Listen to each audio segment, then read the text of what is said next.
안녕하세요. 장모님의 뒷모습만 쳐다보고 있는 30대 초반의 직장인입니다. 그 나이에 어떻게 그런 몸매와 외모를 가지고 있는 건지 정말 미치겠습니다. 저도 제가 이런 생각을 가지게 될지는 상상도 하지 못했습니다.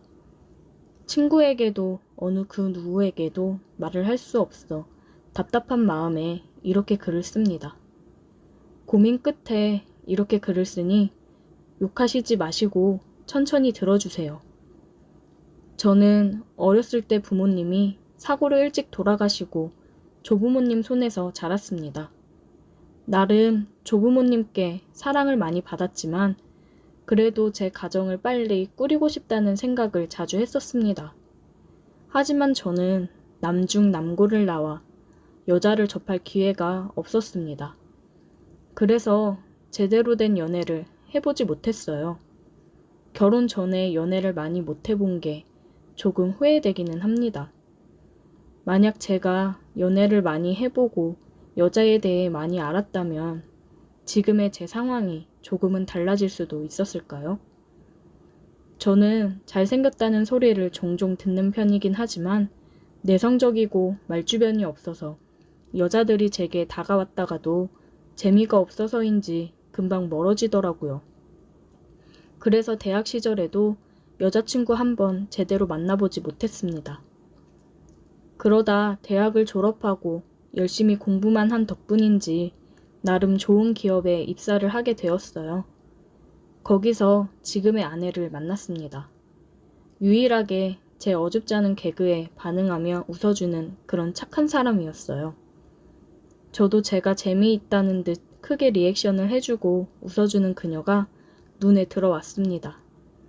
굉장히 청순한 외모에 하얀 피부, 그리고 분홍빛 입술을 가지고 있는 그녀는 아름다운 여자였어요. 제가 그런 그녀를 함부로 넘봐도 되나 싶을 정도로 예뻤습니다. 그래서 저는 그녀에게 다가가지는 못하고 멀리서 그냥 지켜봤습니다. 어느 날 부서 회식이 있었는데 저는 술을 잘 못해서 선배들이 술을 따라줘도 잘 못 마시고 그랬어요. 그러니 분위기 흐리지 않게 잘 마셔야지라며 눈치를 주더라고요. 그때 그녀가 저 대신 술을 마셔주었습니다. 다들 호응하며 박수를 쳤어요. 저는 그런 그녀를 쳐다보았고 그녀는 저를 보며 웃어주었습니다. 대신 마셔주면 소원 들어줘야 되는 거 아시죠? 소원이요? 이따가 얘기할게요. 제 소원. 다시 분위기가 좋아지고 다들 술판에 또 빠졌습니다. 회식이 끝나고 다들 해산했고 그녀는 저에게 소원을 들어달라며 얘기를 했습니다. 요한씨, 소원 들어줘야 되는 거 알죠? 아, 네, 소원, 얘기하세요. 저 집에 데려다 주세요. 그게 제 소원이에요. 아, 네, 제가 데려다 드릴게요. 그녀와 저는 나란히 걸으며 그녀의 집으로 향했습니다. 회식 장소와 그녀의 집 거리가 가깝더라고요. 얘기를 나누며 걷다 보니 금세 그녀의 집에 도착을 했습니다. 벌써 다 왔네요. 조심히 들어가세요. 저 요한씨, 저랑 사귈래요? 네? 제가요? 저 요한씨 좋아하는 티 엄청 냈는데. 저 별로예요? 아, 아니요. 저도 수연씨 좋아해요. 그녀의 고백으로 저희 둘은 사귀게 되었고 남들처럼 평범한 연애를 해왔습니다. 제 친구들은 그녀를 보고 엄청 부러워했어요. 예쁘고 착한 그녀 같은 여자를 네가 감히 어떻게 만나냐며 부러워했습니다. 회사 사람들도 저희의 만남을 축하해 주었습니다. 그녀랑 만난 지 8개월쯤 되었을 때 그녀는 저에게 결혼 얘기를 꺼내더라고요. 저는 결혼을 하고 싶긴 했지만 아직 그럴 만한 여유가 되지 않아 천천히 생각해보자 했습니다. 신혼집을 구할 여유금도 없었으니까요. 그런데 그녀는 한 1년 정도만 그럼 자기네 집에서 사는 건 어떠냐고 하더라고요. 처가살이를 하는 게 살짝 망설여졌습니다. 아무래도 불편할 것 같았거든요.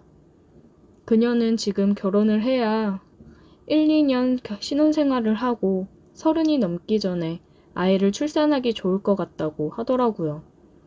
가장 예쁠 때, 우리가 정말 많이 사랑할 때 결혼을 하고 싶다고 했습니다. 저도 물론 그녀와 결혼을 하고는 싶지만 경제적인 부분이 조금 걸리긴 했어요. 그런데 그녀의 집에 인사를 드리러 간 후 처가살이를 해도 괜찮겠다 싶을 정도로 예비 장인어른 장모님께서 정말 가족처럼 챙겨주셨습니다. 아무래도 저는 조부모님 손에 커왔다 보니 이렇게 가정적이고 화목한 분위기에 있으니 마음이 굉장히 따뜻해지고 좋더라고요. 그래서 저는 그녀의 말대로 집에 들어가 살기로 했습니다. 말은 그녀가 먼저 꺼냈지만 그래도 프로포즈는 해야 될 것 같아서 프로포즈를 했고 그녀와 결혼을 하게 되었습니다. 결혼을 해서 본격적인 처가살이가 시작되었습니다. 장모님도 어린 나이에 일찍 결혼을 하셔서 지금의 아내를 낳아 굉장히 젊은 편이셨어요. 그리고 외모도 이쁘시고 몸매도 굉장히 좋으셨습니다. 이러면 안 되는데 장모님께 눈이 자꾸 가더라고요. 밥 먹을 때도 장모님 제 수저 위에 반찬을 올려주실 정도로 다정하고 저를 많이 챙겨주셨어요. 부모의 사랑을 크게 받지 못하고 자란 저는 그런 장모님의 모습이 너무 좋고 감사했습니다. 그래서 저도 모르게 계속 눈이 갔는데 한 번은 장모님이 샤워를 하시고 머리를 수건에 싸시고 주방으로 물을 마시러 오셨는데 저는 그런 장모님의 매끈한 목덜미를 보고 두근거리는 제 마음을 멈출 수 없었습니다. 저도 모르게 장모님의 뒤로 가서 안아버렸어요. 장모님은 굉장히 당황한 목소리로 정서방 무슨 일이냐며 놀라시더라고요. 하지만 장모님도 알고 계셨을 거예요. 장모님을 쳐다보는 제 눈빛이 장모님을 항상 원하고 있었다는 걸요. 서로 알게 모르게 느끼고 있었습니다. 조금씩 다른 감정들이 새어나오고 있다는 걸요. 그날은 아무 일 없이 지나갔지만 그 이후로 저희는 조금씩 서로의 손을 터치한다거나 조심스러운 스킨십을 했습니다. 그러다 제가 냉장고에 있는 요플레를 꺼내 먹는데 요플레 위쪽에 묻어있는 요플레를 저는 따로 먹지 않고 버리기 때문에 식탁에 올려놨는데 장모님이 오셔서 그러더라고요. 어머, 이 아까운 걸 왜 버려? 그러면서 제가 내려놓은 요플레 뚜껑을 핥아드셨어요. 저를 쳐다보며 끈적한 눈빛을 보내셨는데 무언가 저에게 신호를 보내는 것 같았습니다. 집에는 장모님과 저 둘뿐이어서 어느 때보다 지금 이 상황에서 심장이 많이 두근거렸어요. 장모님, 아깝게 입술 옆에 요플레가 묻어있네요.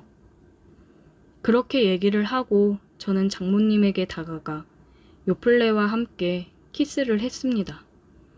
혹시 누가 들어올지 모르니 저희는 주방 옆종 다용도실로 들어갔어요. 그렇게 좁은 다용도실이 뜨거운 열기로 가득 찰 정도로 장모님과 저는 뜨거운 시간을 보냈습니다. 이러면 안 되는 걸 너무나도 잘 알지만 이미 돌이키기에는 너무 늦어버렸습니다. 그 이후 아내와 장인어른을 보기 힘들었지만 그렇다고 해서 장모님을 향한 마음을 멈출 수는 없었습니다. 장인어른은 장모님한테 엄청 다정하고 아직도 사랑을 많이 표현하시는 분인데 그럴 때면 저는 질투가 나 장모님을 더 괴롭히고는 했습니다. 우리는 그렇게 아무도 모르게 6개월간 미래를 즐겼어요. 장인어른이 이번에 전세 주던 집 세입자가 계약이 끝나는데 거기 들어가서 사는 건 어떠냐고 제안을 하시더라고요. 너무 감사한 제안이지만 저는 나가고 싶지 않았습니다. 그냥 장모님과 함께 여기서 살고 싶었어요. 그런데 아내는 아빠 최고라고 너무 감사하다며 들떠 이사 준비를 벌써 하더라고요. 가정 가구를 보고 주말에 백화점을 가자고 하며 들떠 있었어요. 이사를 가고 싶지 않은데 방법이 없겠죠. 장모님을 매일 보지 못한다고 생각하니 너무 속이 상하네요.